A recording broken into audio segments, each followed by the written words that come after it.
Alrighty, welcome back everyone. We just took a quick early look at that national title game that is going to go on a week from today in Atlanta. Incredible game between Ohio State and Notre Dame, but now we got to move into the semifinal overreactions, and a couple of these might be a little bit aggressive. A couple of these I fully agree with and definitely feel like they're outright facts, but there's a lot of different questions about these teams coming out of these games, especially Penn State and Texas, but we'll get to all these teams real quickly, and we'll do a quick overreaction from these games.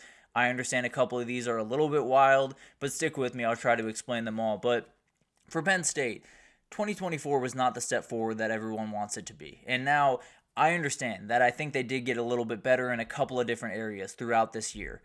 But the reality is, you look up at the end of the year and you've beaten every team that you're supposed to beat. You've lost to every team that you're supposed to lose to, and you're sitting there wondering, how much better were we actually? How much closer were we to a national title? Because the reality is, you got into the 12 team. That was incredible. That was an awesome thing to watch. You got to the semifinal of the 12 team. So a lot of two great wins over SMU and Boise State. No one expected you to lose those games. No one was, banking on you losing those games. And everyone, when the 12-team playoff was introduced, said, well, Penn State's going to benefit from that a ton. Penn State's going to be in a great position to get into the playoff, to possibly make a little bit of a run. But at the end of the day, you lost to Notre Dame, you lost to Ohio State, you lost to Oregon, and now you're sitting here wondering, are we a different team? Are we a team that is still elevating? Or are we a team that just got into the 12-team playoffs because they had a 12-team playoff and not a 4-team? Now, people will argue, they would have gotten into the 4-team because they were the number 4 in the last CFP rankings. I would argue that it would have gone differently. I frankly would argue that Notre Dame probably would have got in over Penn State, if I'm being totally honest. I can't necessarily, prove that, obviously, so not necessarily something that we can take to the bank or say absolutely confidently, but definitely something that I think is worth talking about. And I think there's a lot of different questions about what will happen going forward. And Anthony will actually talk about Marcus Freeman here in a second, so I'll get to that question. But overall, I think there's a big-time question around those wide receivers. And frankly, they've gotten worse over the last 4 years. They've progressively had less and less catches throughout the last couple of years, and they're downright close to 100 catches on the year. And it's something that just cannot happen going forward. And there's a lot of different questions about what is going to happen going forward for this team. But they did get Kyron Hudson. They did get Devontae Ross, two very talented receivers. Is that enough? Is that a full fix for this offense, or is that something that you're going to come in 2025, in a year from now, you're going to look up and say, those were good pieces, they weren't great pieces. Kind of like Julian Fleming was, not the guy that you expected him to be. Obviously, definitely hurt this group, and I don't know. Drew Aller, I think, is the biggest piece of this. He got better this year. There's no doubt about that. But the two best defenses that he faced, he looked wobbly at best. He looked like a guy that was not super comfortable. He's still a very young player, still a guy that I think has a ceiling that is a number 1 overall pick type ceiling. But the reality is he did not take the step forward that you wanted him to take this year. He very well could in 2025, but he's got to take that next step in 2025. So Penn State got better this year. I don't think there's any doubt about that. They got a little bit closer this year, but it wasn't necessarily a step forward. It wasn't necessarily the moment in the sun that you were all looking for, and it wasn't, getting that huge win. I look throughout this year, I think the Illinois win was great. I think the Wisconsin win was great. I think the USC win was fantastic. None of those wins were the thing that was keeping you from being that elite team. None of those wins were the thing that was any different than it was before. Those are the wins that you were already getting. So it's not necessarily a position that Penn State is unfamiliar with. You can argue that it was a little bit of a step forward, but at the end of the day, you look at 2024 for Penn State and you're still looking up and saying, there's obviously something different between us and the elite teams in this country, and it's got to be fixed at some point here pretty soon. And then let's talk about Marcus Freeman here for a second, Anthony, because I think he might just be a top 3 head coach in this sport. He is downright incredible, and he has done such a good job with this team. But the reality is, he does have those couple of losses that a lot of people are talking about, and a lot of people have the right to talk about. You lose to Marshall, you lose to NIU, people are going to have a million different questions. But every single coach will tell you that the best thing that they do, or the most important thing that they do, is get their guys back up. After they lose a game, after they lose a really tough one, whether that's to an NIU or to a Georgia, you are in a position where you have to get your guys back up. You have to get your guys back ready to roll, and he's done an incredible job doing that. He's been absolutely incredible throughout this year, and so incredible that a lot of NFL jobs are possibly looking at him.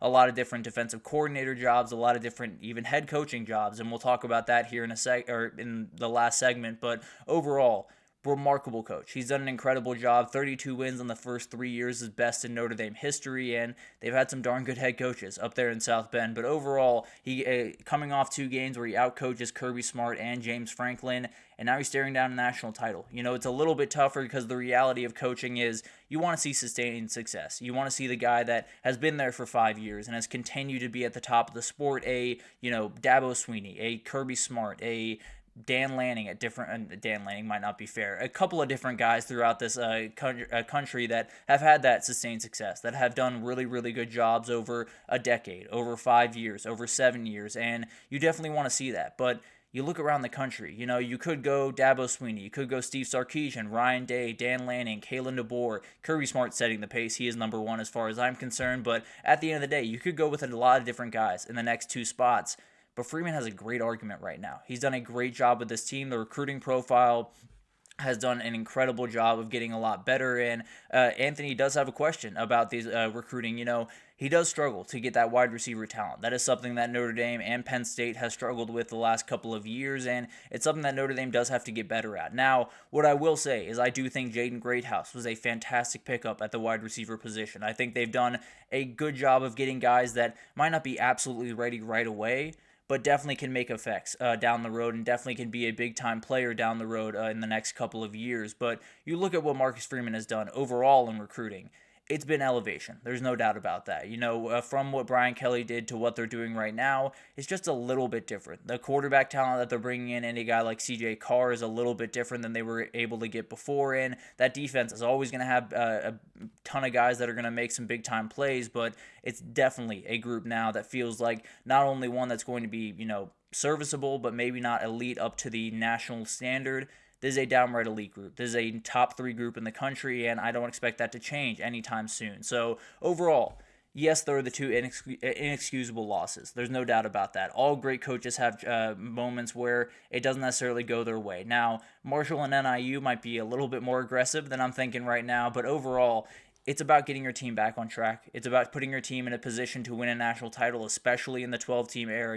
You can take a loss. That's the reality, and you have to be able to bounce back. He's done an incredible job with this team on Monday. If he wins a national title, I think it's really hard to keep him out of this group. He's done an incredible job this year, and not only this year, but the second he showed up in Notre Dame, it just changed that little bit, and that was all that they needed. They've done an incredible job with this team, and we'll see if he ends up jumping ship to that possible next level, to the NFL level as a coordinator or a head coach. But for the time being, I'd put him in my top 3 as head coaches in college football, and if he sticks around, he could definitely build off that and start meeting Kirby Smart where he is. But moving on to Texas, coaching kept you from a title. I'll be totally honest. This is the reality of the situation. When you look back at that Ohio State game, now we can talk about Quinn Ewers. He definitely played a part in this, definitely kept them from being the elite offensive team that they had the capability of being. But there's 2 big-time play calls that really kept them from winning that game against Ohio State, that kept them from being in a position to win a national title, and it was Sark and PK that made the mistakes. It was in the Ohio State game, you had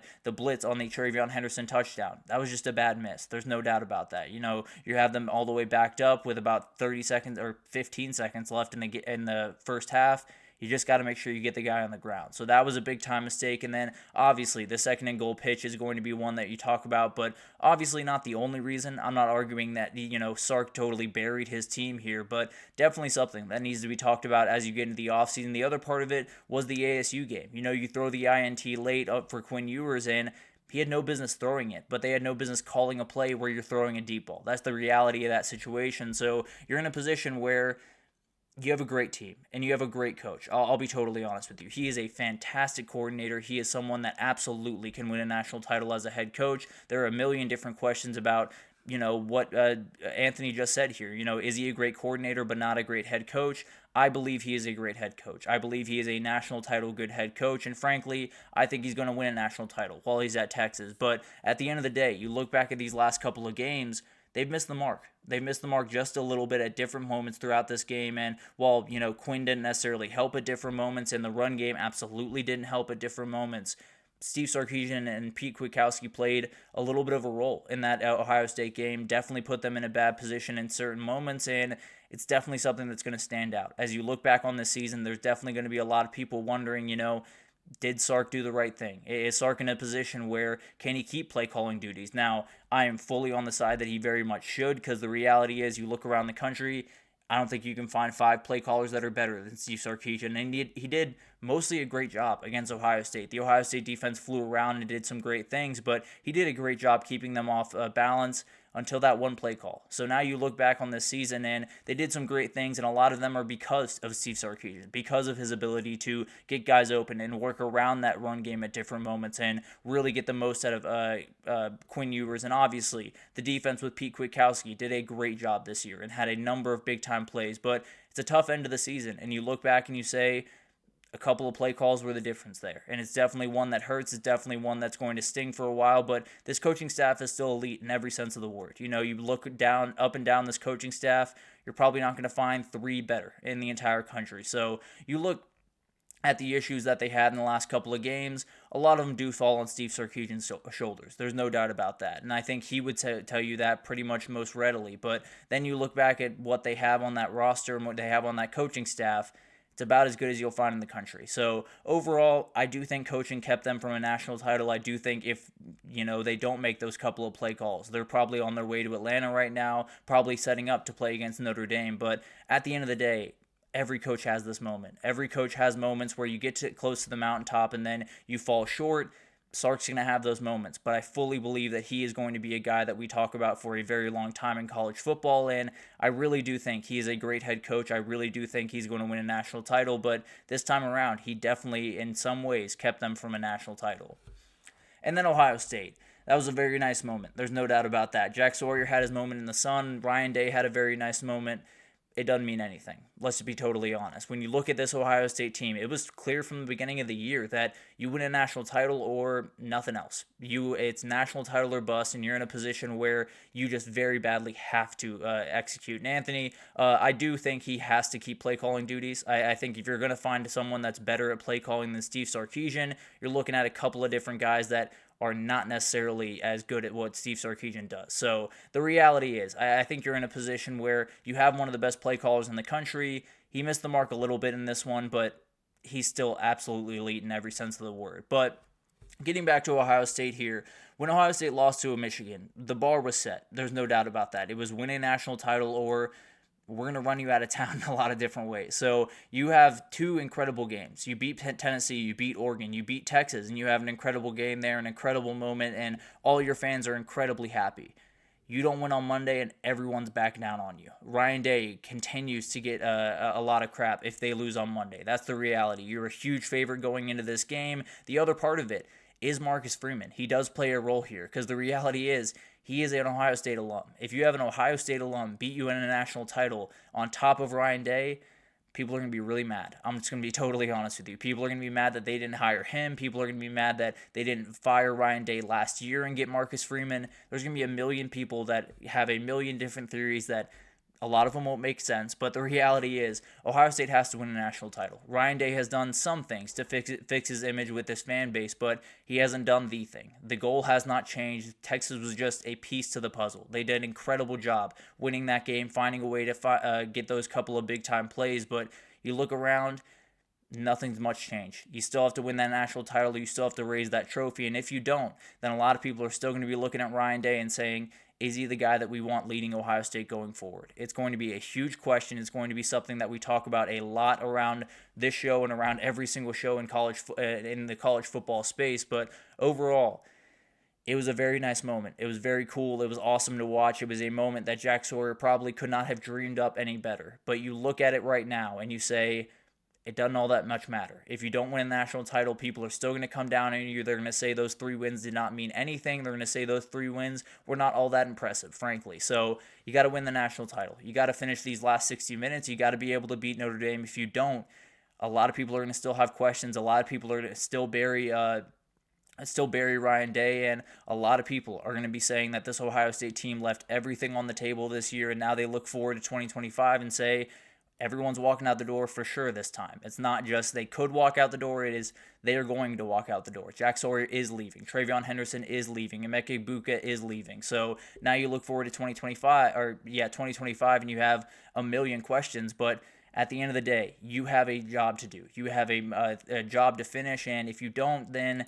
it's almost like he didn't do anything in the first place. So a lot of questions around this team, and we will get into it obviously in time. We'll get into a couple of different things tomorrow, a lot of things tomorrow about the national title. But overall, let's take our last break here. When we come back, we'll do a little bit of a weekend update. We'll get into Carson Beck committing to Miami, the implications of that, Miami getting a new DC, a couple of different things around Marcus Freeman in the NFL, and a couple of different things right after this, so stick with us.